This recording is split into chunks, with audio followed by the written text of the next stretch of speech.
Hello, LinkedIn. Welcome to Disrupting Colonial Approaches to Transport Planning, a webinar organized by Trufi Association.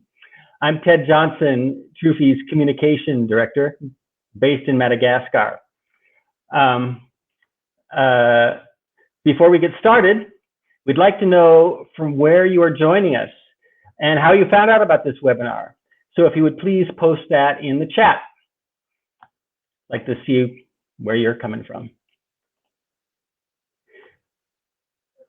First, let me tell you a little bit about Trufi Association. We are an NGO that helps make public transport, active transport, and sustainable transport easier and more attractive in the global south. We develop apps for public transport users and open data for NGOs, urban planners, and transport operators. We work with OpenStreetMap communities to do transport mapping. We started in Cochabamba, Bolivia, and we are now an international NGO with apps and projects in Africa, Asia, Europe, and Latin America.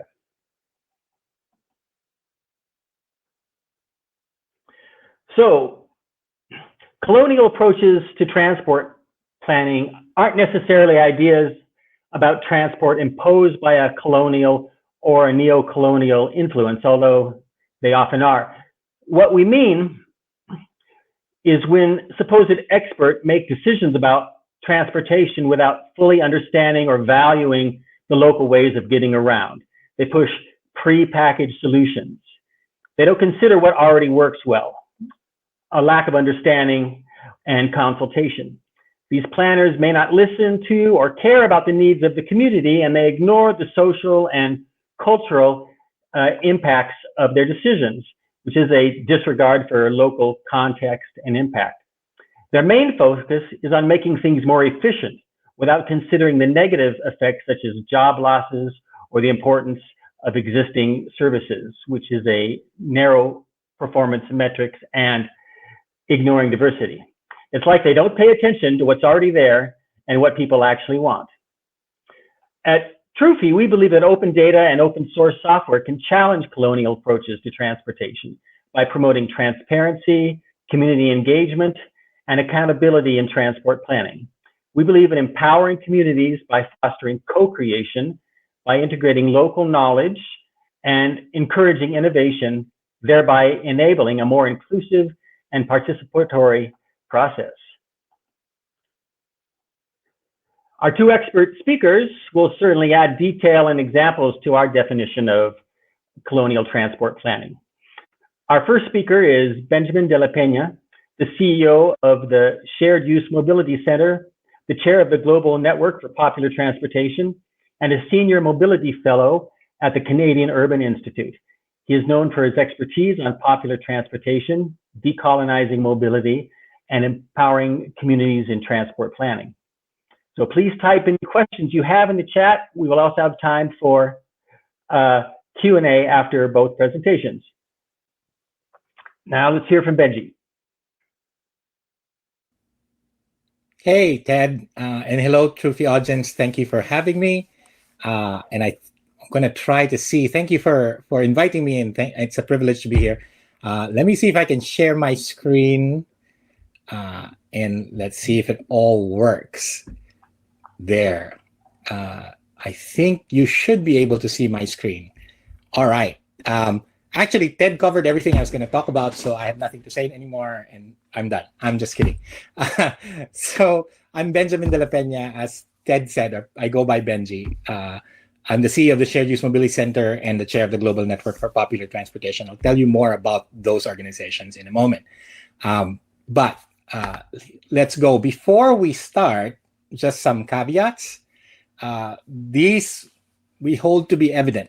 It's true. We do need to decarbonize transportation. It is the fastest and still growing segment of carbon emissions globally. And yes, cities in the global south need high volume transit systems. Eventually, how we introduce them is the key. And three, we should not romanticize popular transportation. It is not some idealized thing that runs perfectly. There is corruption, there's systemic problems, there's danger, there's precarity. all of that. Fourth caveat, transportation is a complex and dynamic system. And so it's never quite linear. And so when we talk about disrupting, which by the way, my fifth caveat is I don't have any prescriptions for actually disrupting it. I do have a bit of a prescription how we think about it. And fifth is I am not a historian or sociologist. I can talk transportation and cities all day. When we start talking about colonialism, I know a bit of it. I grew up in a country that's colonized and neo-colonized, but I'm not an expert. And I'm sure there will be people in the audience who are experts. And I co-wrote this article with Jackie Klopp, Dr. Jackie Klopp, who is actually in the audience. So I hope at some point she will pipe in. And lastly, yes, this is a polemic. It's meant to, at least my presentation, challenge thinking, right? And it's not meant to be truth. All right, with those caveats aside, let's start with this one. This is a painting called American Progress by John Gast. And, this was put out in 1872 as the young country of the United States was expanding westward. This has been strongly correlated with the idea of manifest destiny, and it's been studied over and over. What's really interesting about this painting, if you can see it clearly, is it's the westward expansion of the U.S. The Native Americans are fleeing. All of the people coming in are men and white. And then there's a technology aspect to it. The trains are coming, transportation. That woman in the floating woman is the spirit of progress, or sometimes she's called manifest destiny. On her head is the Star of Empire. She's holding a book called Common School, which is to educate, and then she's pulling along a telegraph cable. So there's this idea of progress moving. Set that aside. What's interesting is that there's actually very hard research that shows the formation of the form of government that the US has, which is a federated government, took direct inspiration from the Haudenosaunee nations, which were the English called them the Iroquois. 5, eventually 6 nations that confederated and decided as a group. That was an actual model that the framers of the U.S. Constitution took. In fact, the leader of the Iroquois was there at the opening of the Constitutional Convention. So there was things to learn from how the natives governed themselves. Set that aside too. Okay, so the Shared Use Mobility Center, we're based in North America, in Chicago and LA. And we're working, our mission is to replace car-centric transportation with people-focused mobility to fight climate change, promote equity, and strengthen community. Our project is the Global Network for Popular Transportation, which used to be called the Global Partnership for Informal Transportation. And that is focused on changing the paradigms around informal or popular transportation, because we believe these could be very powerful engines for economic mobility and more sustainable and inclusive cities. If you're not familiar with popular transportation, informal transportation, I won't go deeply into this. As I present this, I assume you know about it and how extensive it is. All right. Just again, let's jump again. So how much money is coming into transportation? The World Bank has about $34.1 billion already committed in about 172 active transportation projects. That's like more than 1/10 of their budget. And then the estimate is that over the next 4 decades, the whole of the world will be spending $45 trillion on transportation infrastructure and services. Some reductions if we get to avoid shift improve, but that's how much money is coming in. And that's significant. All right. Short history on colonialism and popular transportation. Excellent book by Kendra Mutongi on the history of the matatu. And basically, it emerged because Colonial City, Nairobi, was built to be a way station between Mombasa and Uganda. And they built it with little disregard for anyone else but the whites and the people who were working, the white colonizers and the people who were working in white colonizer homes as the city grew around it, right? So because of that, the people who lived around at this emerging city had to figure out their own transportation. And that's how the matatu emerged. And it was really this kind of indigenous people determining by themselves how they could get around. And that is nearly the same pattern in every other place in the global south. Let me jump again. Settler colonialism and assimilation. The reason I showed you the first two slides was this is all about point of view and what you understand. And as the US expanded westward, it wasn't all driven by racism, but it was driven by some people who believed that the Native Americans were equals, but also believed that the systems that the Native Americans have were old and needed to go away, and they were not civilized, right? And so they needed to be civilized and assimilated. And I put that out because there are echoes in how we think about transportation. Neocolonialism, jumping into it, that term really formally emerged in 1961 from the All African Peoples Conference in Cairo, in Egypt, and it was how, as the African countries were emerging into independence, the colonizing nations were keeping the control over the economy, and the conference recognized that. Act F particularly was through capital investments, loans, and monetary aid, technical experts under unequal concessions, particularly those extending for long periods. That's how neocolonialism forms. And so let me jump into the meat of the matter, which is really about, if we're going to disrupt neocolonial practices in transportation or frames of thought, it has to start from individuals and how we think about it and our own self-awareness, which then helps us shape and reshape our organizations and institutions and projects and hopefully systems, right? Again, I acknowledge my co-writer on this piece, Dr. Jackie Klopp. And we were in Dakar and talking about this, and we decided on a car ride we need to write this. So I'll list down the 10 signs you're a neocolonial planner to check our own thinking, right? The first is you have a high mission. In the westward expansion of the US, it was manifest destiny. We're going to civilize all of this. And it's a God-given, providence-granted right to then take over the land. That can become kind of we're going to modernize and make these things efficient, and we're going to electrify and decarbonize. By themselves, they're not bad. But how you apply it is the key thing. Second is how you regard what's already there. They're ungovernable, right? These systems they don't have, we're not even aware of them, but they're not ungovernable. It's corrupt. And you kind of take all the things wrong with it and present that as the whole truth without kind of understanding really how is it working, because it works for people who use it. Maybe not very well, but it does. Then there's another key thing. If you come in with a prescribed solution, and I am guilty of such. A decade ago, funded a lot of work in bus rapid transit in the US and also in the African continent. But when you come with a predetermined solution and you see it as advanced because what's there is backward, probably signs of neocolonialism. And here's, I don't know if you can see the slide. If you have it large on your screen, it's 4 slides I stole from Edward Bukes with the World Bank and with SSATP. And he was looking at the situation in South Africa. And just out of that, right, 72% of people in South Africa, you either use public transportation or walk or ride a bike to get to school or work. Of that percentage, 77% is minibus taxis.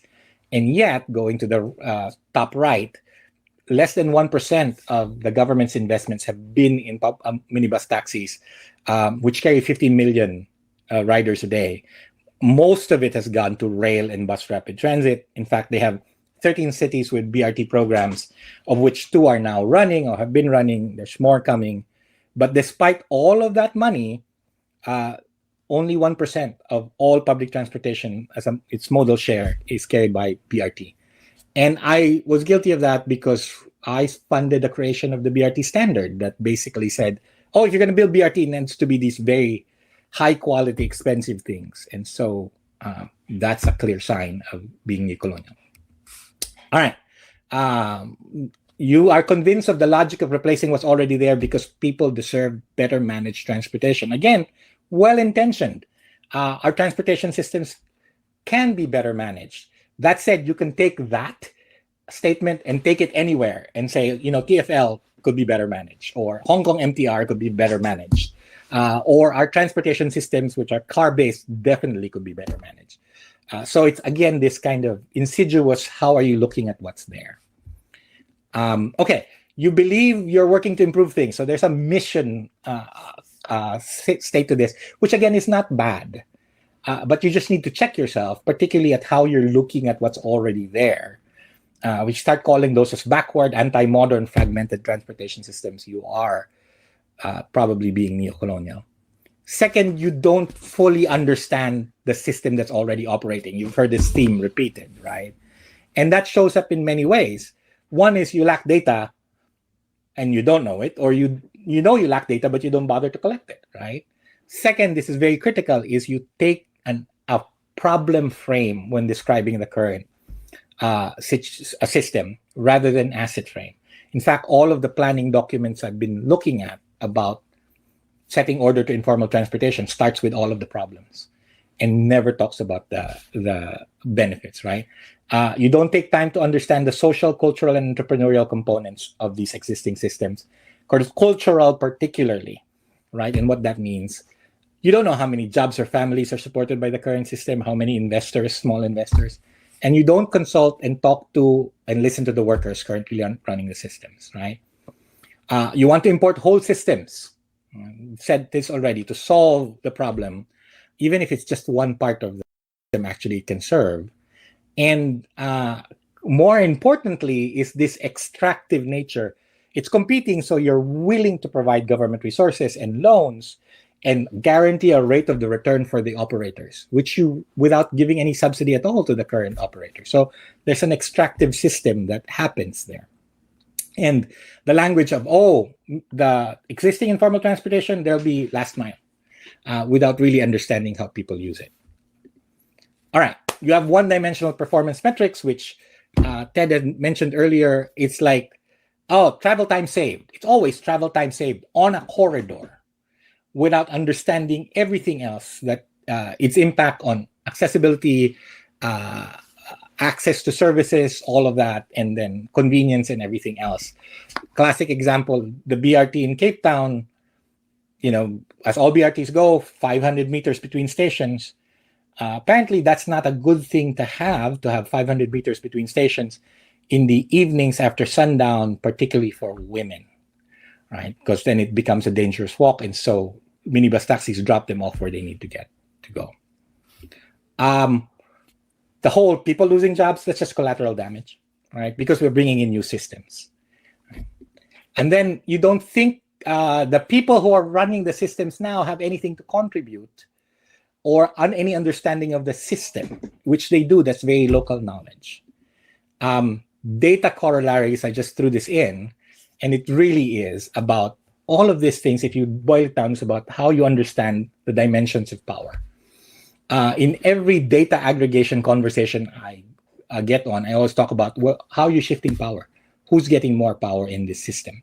And so there's this tendency to extract data, but never think about, does this serve the operators and drivers? What kind of data do they need?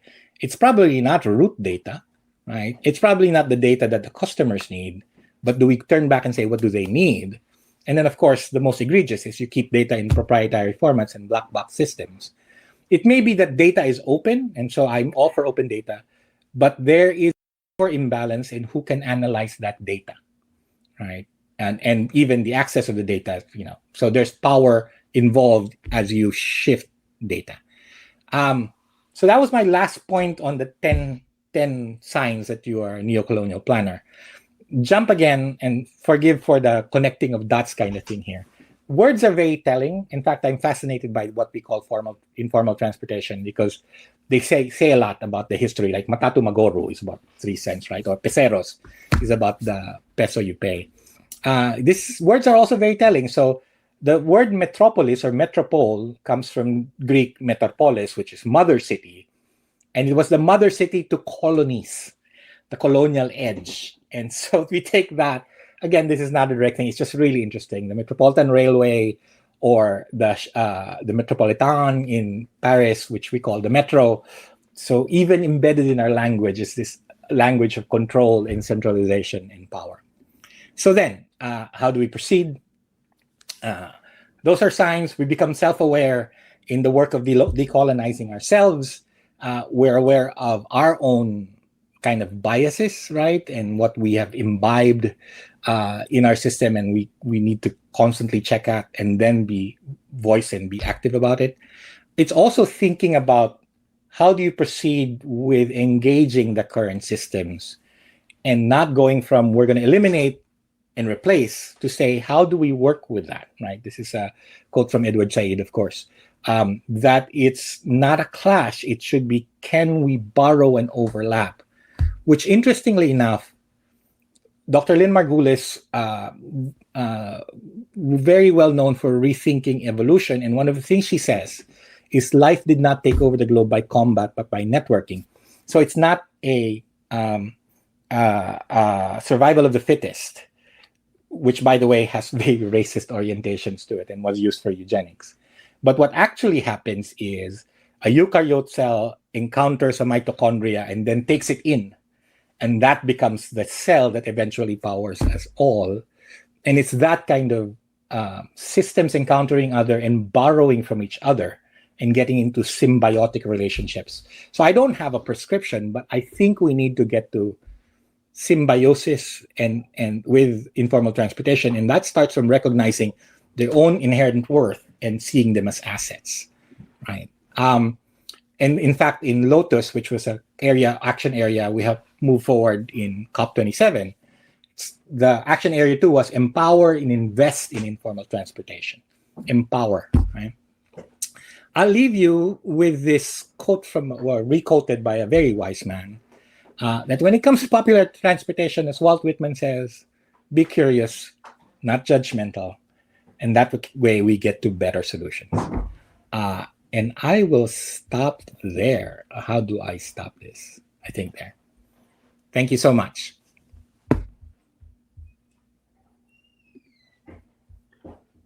Great, thank you, Benji. Again, we'll have time for Q&A after the next presentation. And our next presenter is Miloš Mladenović, an associate professor at Aalto University and an expert in transport systems. He studies inclusive planning led by communities. His research focuses on new technology in transportation and using data and community involvement to challenge colonial approaches to planning. Please begin, Miloš. Great, thank you. Thank you, Ted. Thank you, Benji, for the... basically, I will say the same thing. You covered everything as well. So, but maybe that's the whole point. Sometimes truth is very simple. We just maybe have more problem dealing with it than or sort of embracing it, better say. I will not go to a great length in explaining who am I. You can certainly find all kinds of information about me online. But as a similar disclaimer, I will say that I'm just a simple engineer. At the end of the day, trying to deal with my own biases, of course, and certainly haven't resolved all of them along the way. So, but let's see what we have to think about as we discuss these topics. Oops.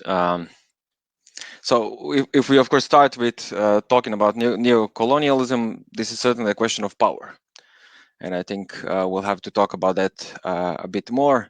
Of course, oftentimes associated with what we also call them great power nations or countries, but that's again something to be questioned, which of course comes back to all these different path dependencies that Benji has already pointed out, at least in a dozen locations around the world.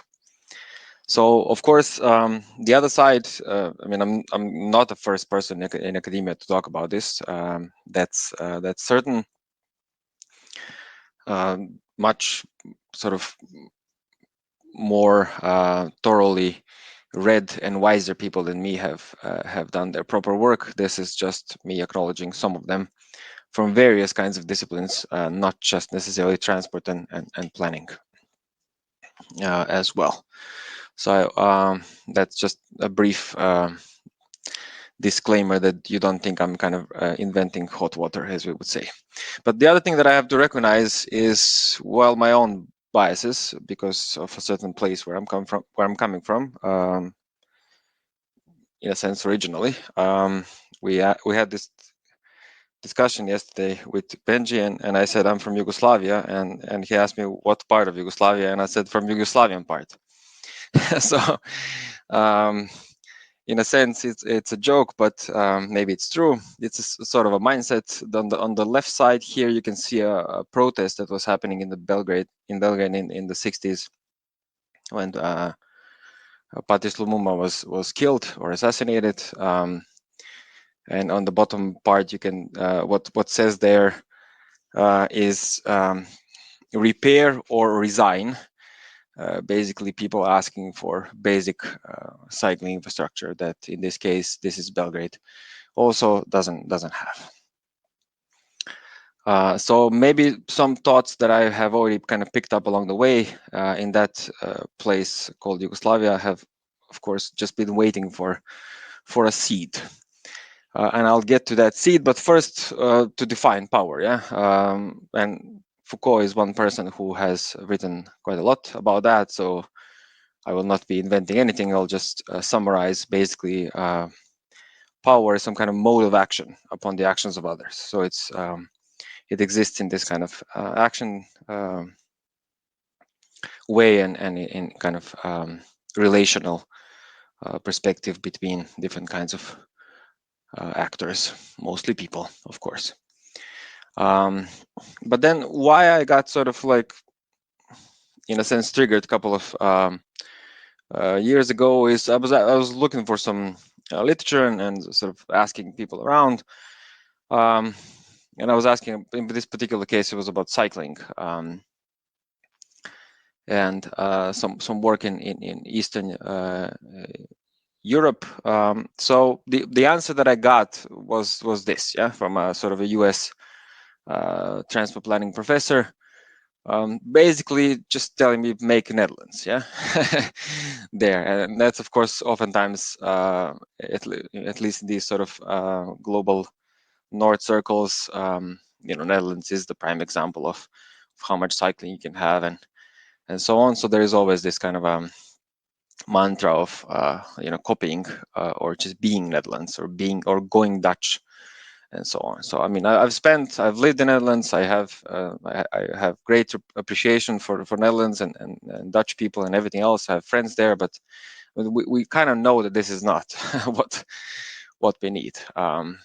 Or it's not as simple as this answer would be summarizing it. So that's academia. But then if you think about reality, like we're in this status quo right now, and if you just a simple piece of information, last year there was 82 million spent on automotive lobbying in the US alone, and similar numbers can of course be found in Europe and of course globally.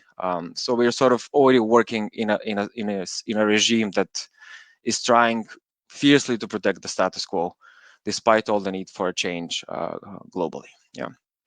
Or a couple of days ago, this was also one of the news I ran into. Cars arriving, yeah, sort of out of blue sky. They're arriving, and that was one of the sad things that I basically saw in India, sort of in my own travels, just seeing these car salons filled with SUVs, because apparently this is the way forward for our system of mobility, which basically is just more of automobility at the end of the day. So kind of there is a huge discrepancy, as you can see, between academia and reality. So that's a bit of annoying part, very much annoying part to me. So recently there was this paper that Wendy Aarons published with the title From Anthropocene to Capitalocene. Basically, I'm sure you have ran into the term Anthropocene, basically explaining how we are now, the human race is the force pushing the whole planet into an undesired direction for itself as well, not just for bees or trees.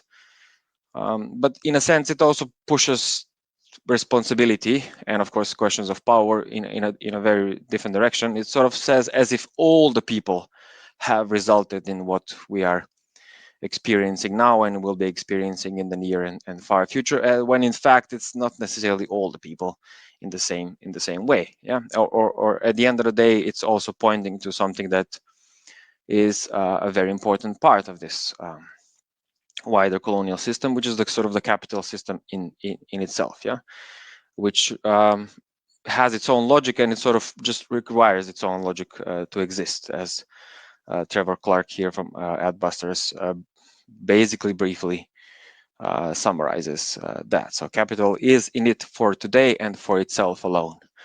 It's not necessarily a very well future thinking system. So with this kind of a background, if I turn my gaze to sort of key points of the currently dominant transport planning narrative that we have, that is still being taught in most of the schools globally, mostly based on kind of copying or mimicking, better say, sort of traditional civil engineering programs in the US universities.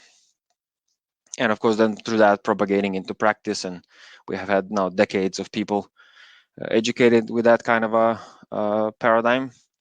So this is sort of my own short list of how would I try to define it in very much overlap with sort of neo-colonial perspectives. So transport is growth. That's what you will read in most of these kinds of books, traditional books, or you will hear. Curbing transport is, of course, just, that's not even a thought. Yeah? And Benji showed you that very nice picture that is basically sort of rooted in this idea of just inevitable expansion. There will always be this frontier somewhere behind that we can just keep on exploiting. But basically, these are all the sort of underlying expansionism, extractivism, exploitation, all bounded up in this imperialistic roots that we have. Yeah, so the whole science is, of course, connected to the recent centuries. Yeah, we do tend to think usually in terms of yesterday and tomorrow, as we're human beings, and of course these centuries look like a long time. In a sense, it's just a snapshot of human time, for which most of the time we have been very highly cooperative species, as opposed to sort of warmongering imperialistic species. So besides that, the first point of transport being growth, of course, it's the whole discipline has emerged from kind of neoclassical or classical civil engineering econometrics mindset. It still is largely dominated by that kind of mindset, with sort of additional disciplines that were synergetic to that mindset, and then rejecting any other disciplines or concepts that don't really stick to that. Beyond that, there is always this aspiration for kind of comprehensive rationality, that somehow you will eliminate uncertainty, you will know everything, you will evaluate, you will kind of have this perfect rational approach to finding the solutions that oftentimes end up being those predefined blocks that Benji was also talking about. No discussion about epistemology, like that's just disappears. Not just in kind of teaching, but also in academia at large. Questions about nature of knowledge, or just the very fact that we have diverse meanings of what is to be a human being. The only being that exists is this sort of homo economicus, yeah, the one that you can put in a utility function. That's a sort of single, isolated, egocentric individual that only cares about their own utility and sort of doesn't really care about anything else beyond their, I guess, skin or something. usually the same paradigm has very little reflectivity about any wider societal policy implications or analysis of the wider societal and policy context. That, of course, propagates further into the sixth point, which is usually neglecting local institutions, whatever it's there.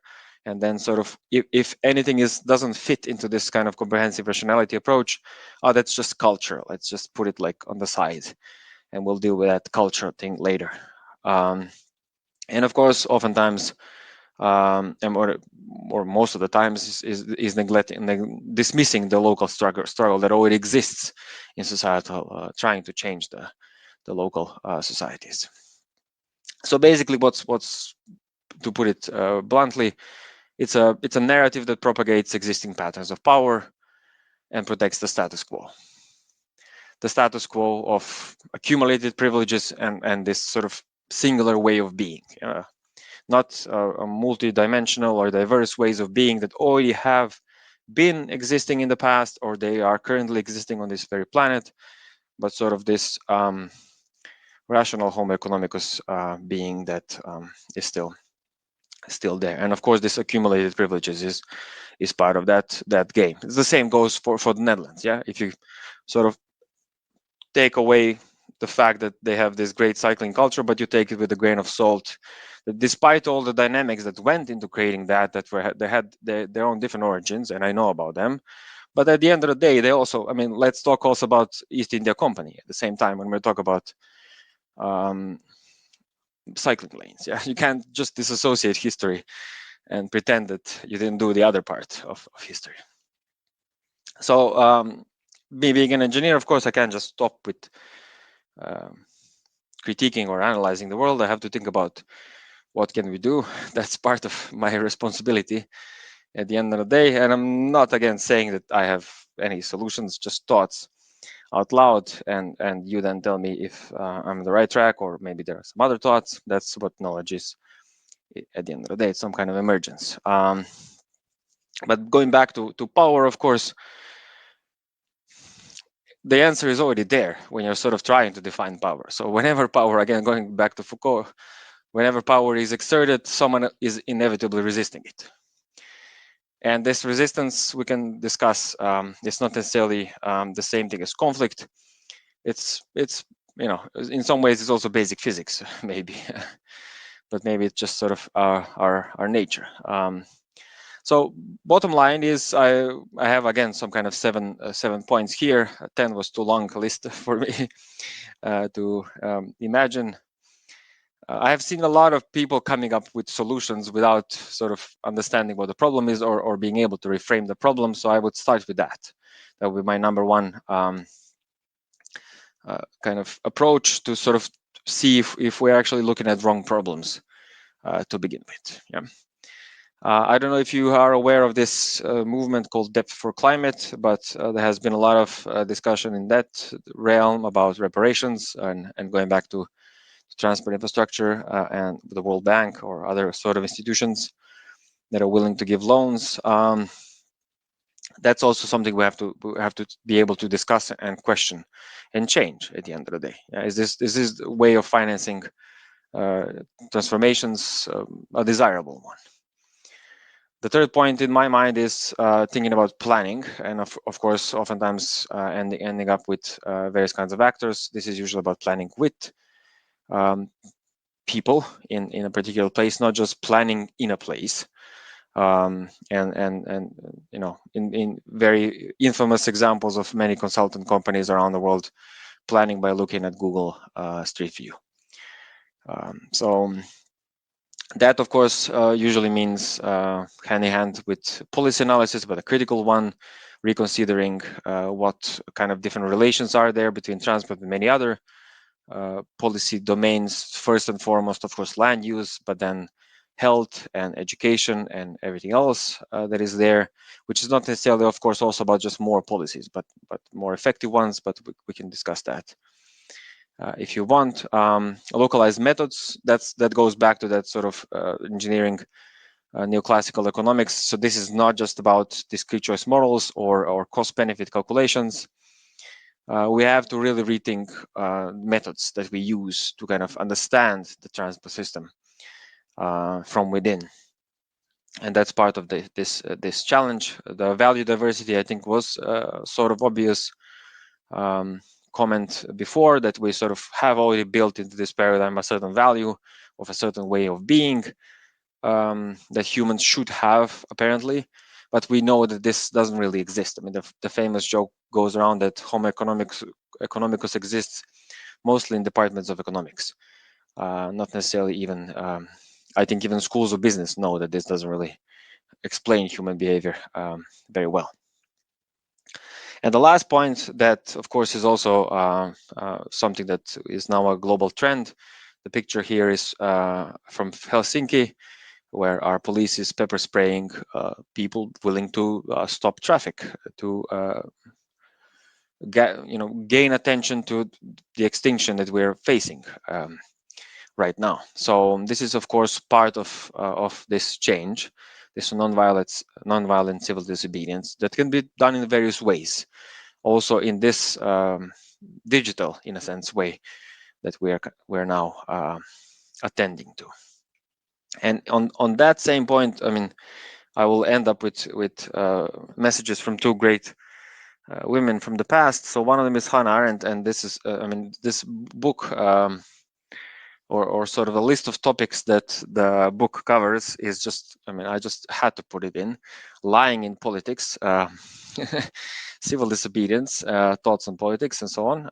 But basically, she talks about a tipping point. Yeah, she talks about a significant number of people being convinced that something has to change, yeah, or something that is right now persisting as a status quo that we talked about is just not working anymore. It really needs a radical change, and we have done those kinds of changes in the past as humanity, but I think we still have to, maybe returning to the second person I had in mind, I think we're maybe now facing greater challenge that we have ever faced as a race, as a whole kind of species, if you want. So we have to really think about this level of consciousness, and I'm not claiming that I have achieved that level of consciousness myself, and somehow I'm like preaching from that enlightenment position, but I'm following the same hunch that Wangari has about this need for sort of leap on a totally new ground of thinking about the world around us, and maybe through that rethinking all the other relations that we are affecting. So eventually leading back to transport planning. So this is of course part of that change. So that would be all from me. Maybe you will apologize, or you will excuse a professor if he talks a little bit too much at the end.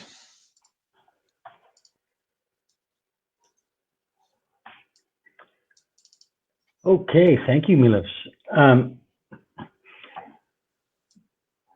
Now we're going into the question and answer part of the presentation, and someone behind the scenes has been posting questions into the chat. I'd like to just have the privilege of asking the question that's on my mind, which brings Trufi into the conversation, is how does open data and crowdsourcing and community-driven transport data play a part in disrupting?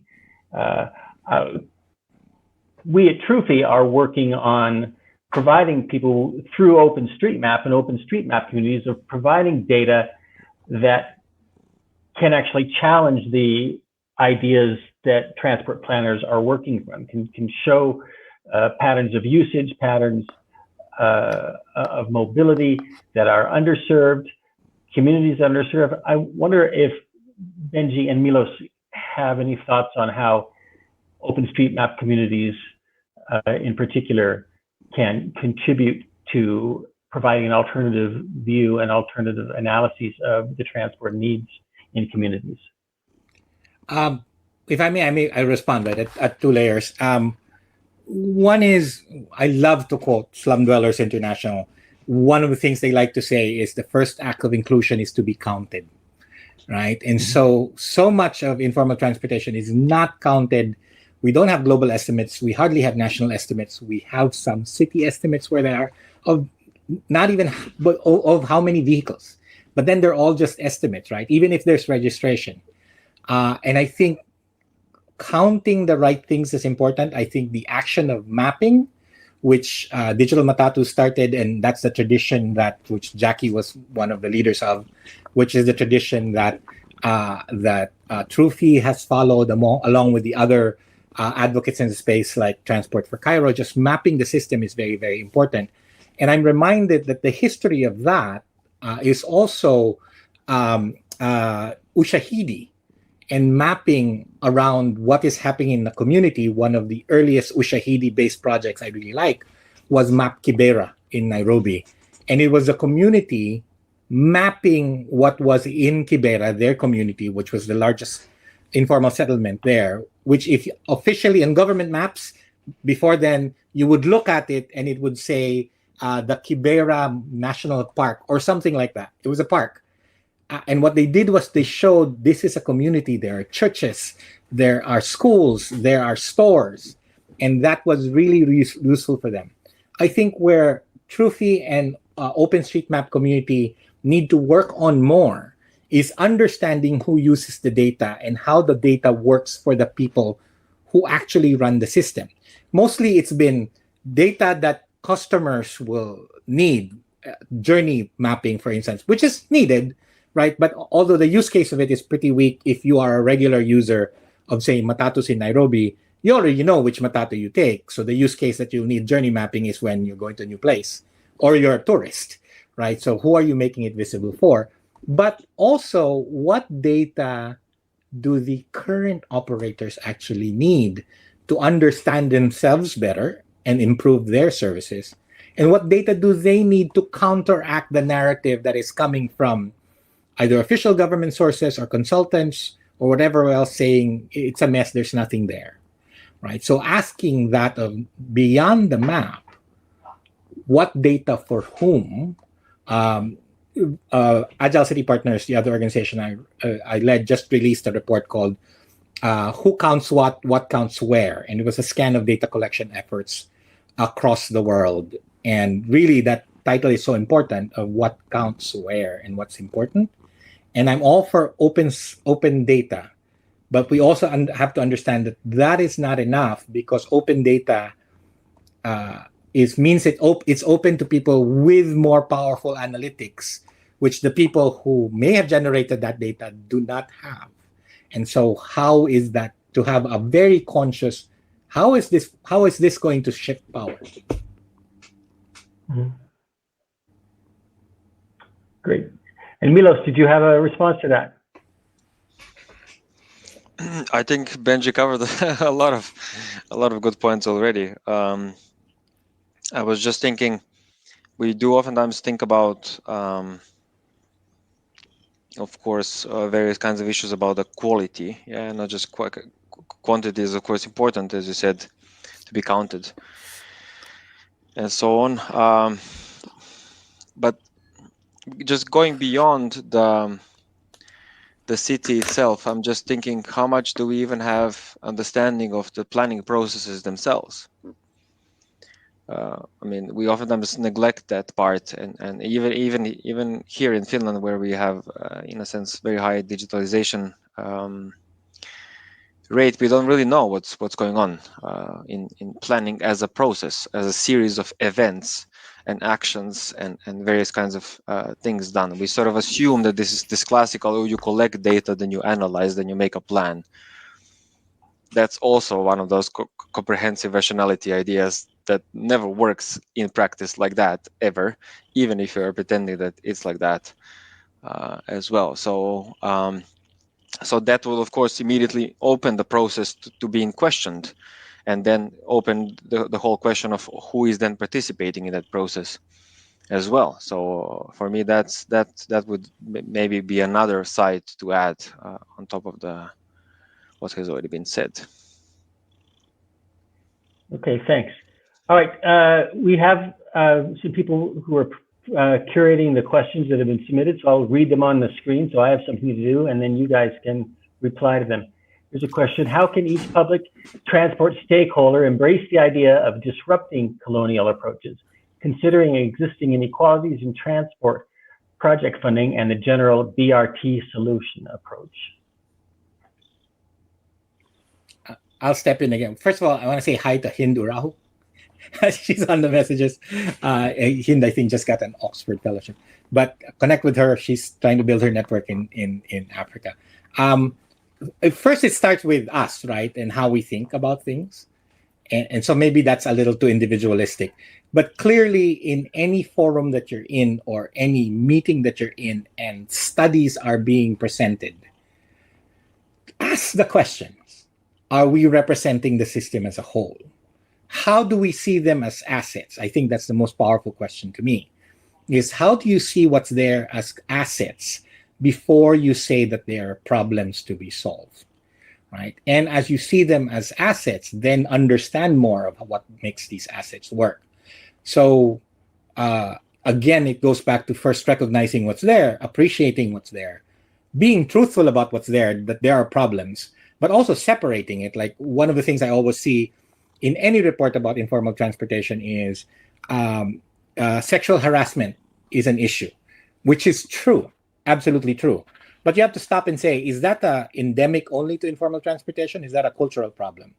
Because you have sexual harassment in the trains in Tokyo, such that they have women-only trains, right? So don't impute on informal transportation what are societal problems that then you try to solve. So in every forum that's being presented or report that's being presented, think about what is working, and if that's missing, ask about that. And ask about the questions. What are we assuming and not questioning enough?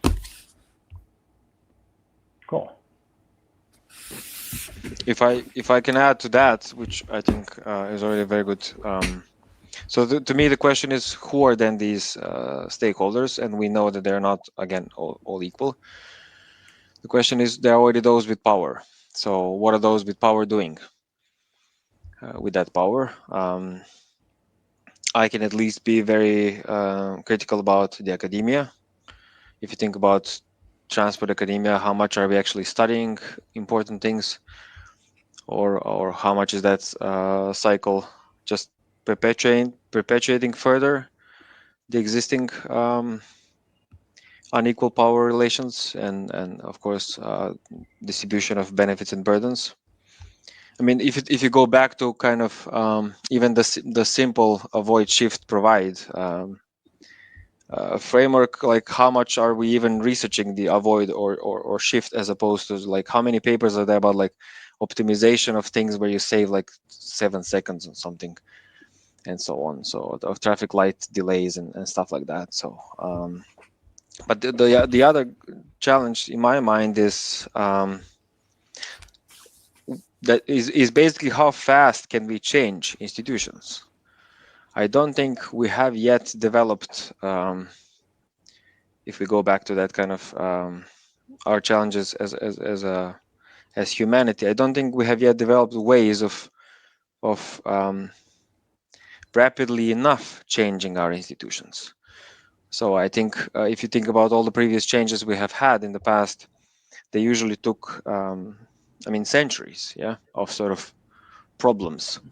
But now we're facing this external climate pressure and all the other pressures that are asking for change in a matter of decades, if not even years, even in many ways. So to me, that's where the trick, basically, or the key of the challenge lies with, because all these stakeholders at the end of the day are some kind of institutions, yeah, of sort of habits of doing planning or transport technology development. So, and part of that is, of course, what I already talked about, incumbents just trying to keep the status quo, even if we know that that's completely, I mean, irrational decision. So yeah, I'm sorry I don't have a more pragmatic answer than that, but maybe we need to face some of these existential questions as well.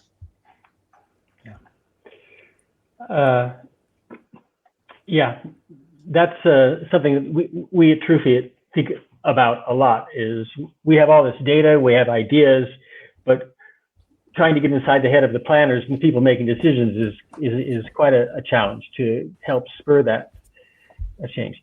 Next question from Catherine Agong from Trinidad and Tobago. My question is, how do you think training and learning of transport planners needs to change to make them less neo-colonial in the way that they work? That's an excellent, better framing of the question I just brought up. Yeah, I think that's an excellent question. One which has a complex, there's no silver bullet to it, right? Because it's at two layers, and I think Miloš talked about it. Even engineering itself has a problem of kind of what is supreme and logic and rational supremacy, which is actually disconnected from what actually the messiness of the world. Same thing with economics, right? Again, Miloš mentioned that is like homo economicus, rational decisions.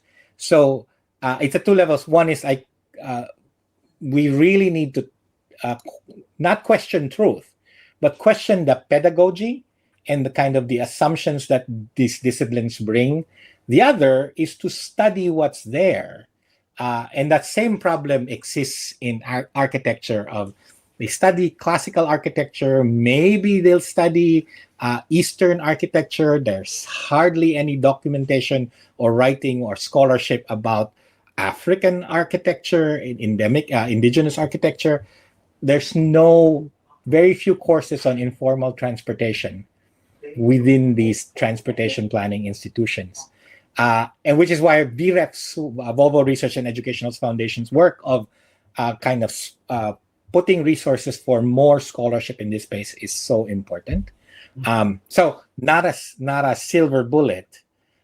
Then anything in colonialism and neocolonialism, there never is a silver bullet. But kind of we need to keep questioning the layers, right? And rethinking all of those. Again, not to say to question truth, but to think about what are we considering.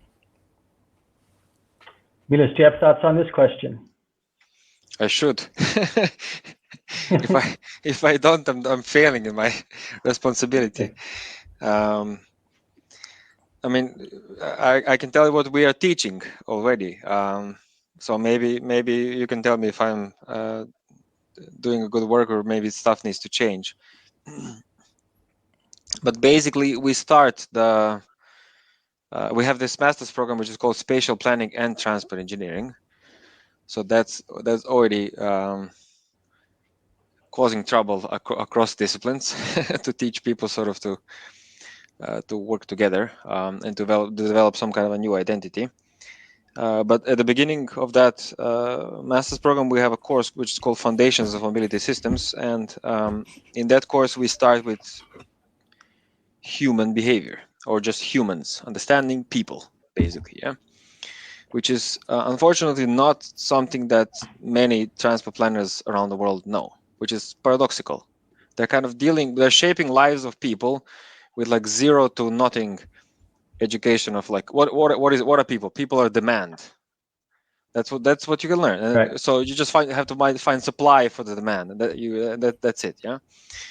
Or then figure out the logic model. So we try to expand. We critique that kind of neoclassical. I don't throw it in the trash. We open it up, unpack it, and then we try to cover also different perspectives, because we have a lot of knowledge about human mobility from psychology, from sociology, from anthropology, from geography, from all these other disciplines that really can. And my assumption, maybe biased assumption, is that if you set this mindset right, a lot of other things will follow from that, because a lot of our wrong answers are because we have this wrong starting point about human beings. So then, of course, if we match that side with more what we would call systems thinking, or just thinking in systems overall, that will be a second crucial component in my mind, of sort of the content, yeah, of education. On top of the fact that what Benjamin mentioned about this sort of critical reflection as opposed to this sort of rational linear thinking. Okay, I've only have about 15 seconds left. If you could show my screen, Leo. I want to thank you both. This has been a really interesting webinar, and I'm really happy that we pulled it off and we got us together. To be notified of future events and webinars from Trufi, you can subscribe to our newsletter. If somebody would please post a link to the newsletter, sign up in the chat.